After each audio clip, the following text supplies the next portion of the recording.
ሰላም እንዴት ናችሁ? እንኳን ወደ እኔ ቻናል በሰላም መጣችሁ። ለማታውቁኝ ሰላም ብርሃን ይባላለሁኝ። በዚህ ዩቲዩብ ቻናል የማስተላልፈው ውበትና ውበት ነክ የሆኑ ነገሮችን ራሳችሁን መጠበቅ የምትወዱ ከሆነ ትክክለኛ ምርጫችሁን አግኝታችኋል። ስለዚህ ሰብስክራይብ በማድረግ ቤተሰብ መሆን ትችላላችሁ። ለዛሬ ይዤላችሁ የመጣሁት በኮሪያ ሀገር ቫይራል የወጣውን የሩዝ ማስክ ነው። የሩዝ ማስክ ለብዙ ነገር ነው ኮሪያኖች የሚጠቀሙበት። ስለዚህ ተከታተሉኝ፣ ስቴፕ ባይ ስቴፕ አሳያችኋለሁ። እሺ፣ በመጀመሪያ ነጭ ሩዝ አለኝ። ይሄ ነው ሩዜ፣ ነጭ ነው መሆን ያለበት። በደንብ አድርጌ ነው ማጥበው። ይሄ ነጩ ፓርት እስከሚወጣለት ድረስ በደንብ አድርጌ በሁለት እጄ አጥበዋለሁኝ። በቀዝቃዛ ውሃ አድርጌ ማለት ነው። 3ቴም 4ቴም እንደፈለጋችሁ ማጠብ ትችላላችሁ።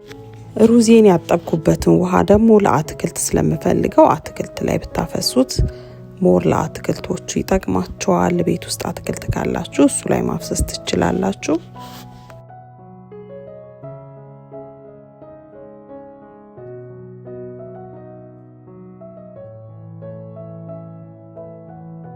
ከዚህ በመቀጠል ደግሞ የማደርገው ውሃዬን አፈላለሁኝ። ሩዜን መቀቀልበትን ውሃ አፈላለሁኝ። ያ ከፈላ በኋላ በደንብ አድርጌ ያጠብኩትን ሩዝ አስገባዋለሁኝ። ውሃው በዛ ቢል ይመረጣል። ሩዛችን በደንብ ብስል ማለት ስላለበት። አሁን ደግሞ ሩዜ በስሎልኛል። ስለዚህ ትንሽ ካቀዘቀዝኩት በኋላ ነው መፈጨው። ውሃ ጨምርበታለሁ። ቀዝቀዝ ያለ ውሃ መጨመር አለባችሁ። ካለበለዚያ በትኩሱ ብታረጉት መፍጫችሁን ያቃጥልባችኋል። ስለዚህ ትንሽ ቀዝቃዛ ውሃ መጨመር አለባችሁ እና ደግሞ ስትፈጩት በጣም እንደ ውሃ ቴክስቸር መሆን የለበትም። በጣም ድቅቅ ያላለ ላም ያላለ መሆን አለበት፣ ብሌንድ ስናደርገው ማለት ነው። እንደዛ አድርጌ ነው እኔ የፈጨሁት። ብሌንድ ያደረኩት ሩዜ ይሄን ይመስላል። ስለዚህ እዚህ ላይ ማር ነው የምጨምርበት። ሎሚ አትጨምሩበት። ማለት ፊታችሁ በጣም ሴንሲቲቭ የሆኑ ሰዎች ልትኖሩ ትችላላችሁ እና የባሰ ፊታችሁን ይጎዳችኋል። እና ደግሞ በጣም ትኩስ ሆኖ መቀባት የለባችሁም። ቅዝቅዝ ካለ በኋላ ነው ምንም ነገር ስትቀቡ መቀባት ያለባችሁ።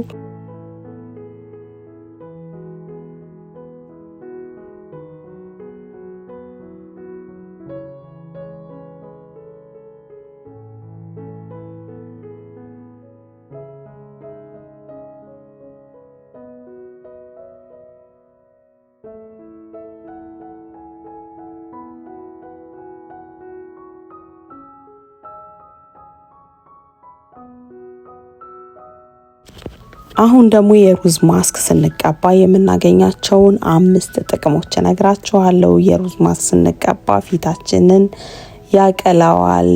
PABA አሲድ ስላለው ፊታችን ቀይ እንዲሆን ያደርገዋል፣ ወይ ደግሞ ብራይት እንዲሆን ያደርገዋል ማለት ነው። ሁለተኛ ደግሞ ፊታችን ይወጥርልናል፣ ወይ ደግሞ ፊታችን እንዳይጨማደድ ይረዳናል። ቫይታሚን E እና ፍሩክለስ አሲድ ስላለው ፊታችን። ሶስተኛ ደግሞ ፊታችን ሃይድሬት እንዲሆን ያደርግልናል፣ ፊታችን እንዳይደርቅ ማለት ነው፣ ወይ ደግሞ እርጥበታማ እንዲኖረው ያደርግልናል። አራተኛ ኤክስፎሌት ያደርግልናል፣ የሞተ ቆዳችንን ያነሳልናል። አምስተኛ ፊታችሁ በጣም ሴንሲቲቭ ከሆነ ያረጋጋላችኋል። ኤግዛምፕል ደግሞ ይሄ መቅላት፣ ጉንጫችን ላይ መቅላት፣ ግንባራችን ላይ ያሉትን ነገሮች እንዲረጋጉ ያደርጉልናል። እንዲሁም ደግሞ የብጉር ጠባሳ ካለባችሁ ያንንም የሚያባብስ ነገር ያረጋጋዋል ማለት ነው።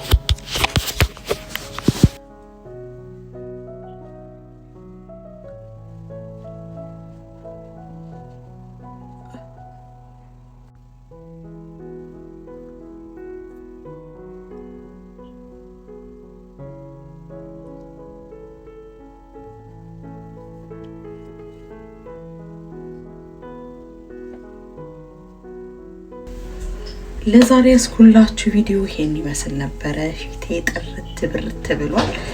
ግላሲ ስኪን የሚባለው አይነት ሆኖልኛል። በጣም ነው የሚያንጸባርቀው፣ ጽድት ብሏል። ስለዚህ ወዱ ተጠቅማችሁ ደግሞ እናንተ አስተያየታችሁን ጻፉልኝ። በጣም ነው ተጠቀሙበት። ለዛሬ ያለኝ ቪዲዮ ይሄን ይመስላል። በሌላ ቪዲዮ እስከምንገናኝ መልካም ሳምንት።